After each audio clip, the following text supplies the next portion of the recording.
Terima kasih pemirsa, Anda masih bersama kami di Metro Pagi Prime Time. Aktivitas drone di sejumlah bandara Denmark pekan ini telah menimbulkan kekhawatiran serius. Pemerintah Denmark menyatakan insiden ini terkoordinasi untuk menebar teror dan menguji sistem pertahanan Eropa. Informasi selengkapnya kami akan berbincang dengan reporter stasiun televisi DW untuk Das Indonesia Rizky Nugraha di Bonn, Jerman. Rizky, selamat pagi. Apa yang sebenarnya terjadi di bandara dan seberapa serius ancamannya?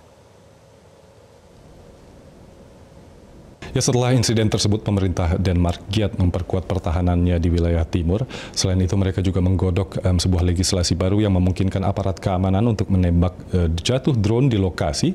Masalah lain juga adalah menyangkut keterlibatan militer, karena selama ini militer menurut konstitusi dilarang untuk diterjunkan di ranah sipil, dan itu juga niatnya akan dirubah di kemudian hari untuk memperkuat pertahanan di dalam negeri. Denmark juga berkoordinasi dengan negara-negara Uni Eropa dan NATO untuk saling berbagi data intelijen dan berkonsultasi masalah keamanan demi memperkuat garis pertahanan di timur atas ancaman dari Rusia yang belakangan dirasa kian nyata. Dan juga Denmark, karena hal yang sama juga terjadi di negara-negara Eropa lain, negara-negara ini akan saling bekerja sama untuk memperkuat terutama infrastruktur penting dari serangan udara yang semakin tidak terlihat.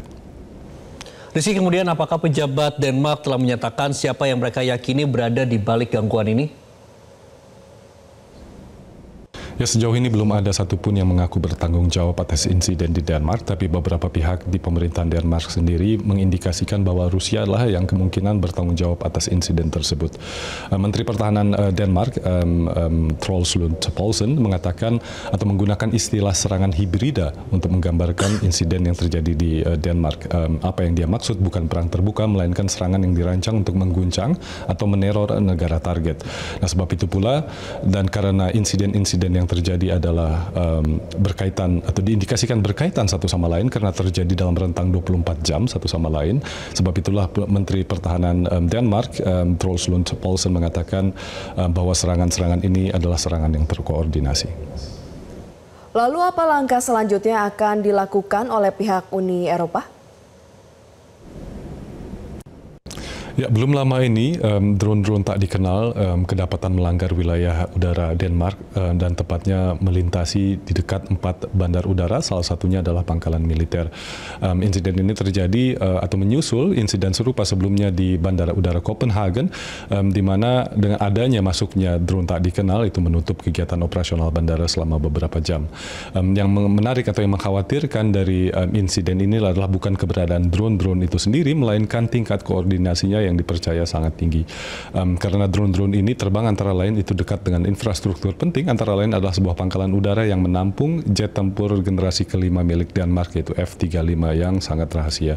Sebab itu juga Perdana Menteri Mette Frederiksen mengatakan insiden ini adalah sebagai serangan paling serius terhadap fasilitas krusial atau fasilitas inti dari Denmark sendiri. Dan kita juga harus memahami insiden di Denmark itu terjadi beberapa hari atau beberapa pekan setelah insiden pelanggaran wilayah udara serupa oleh Rusia di Estonia, di mana 3 jet tempur Rusia memasuki wilayah udara negara anggota NATO, dan juga insiden serupa di Polandia sebelumnya, di mana 20 drone milik Rusia itu melanggar wilayah udara Polandia dan akhirnya ditembak jatuh oleh pasukan atau angkatan udara NATO.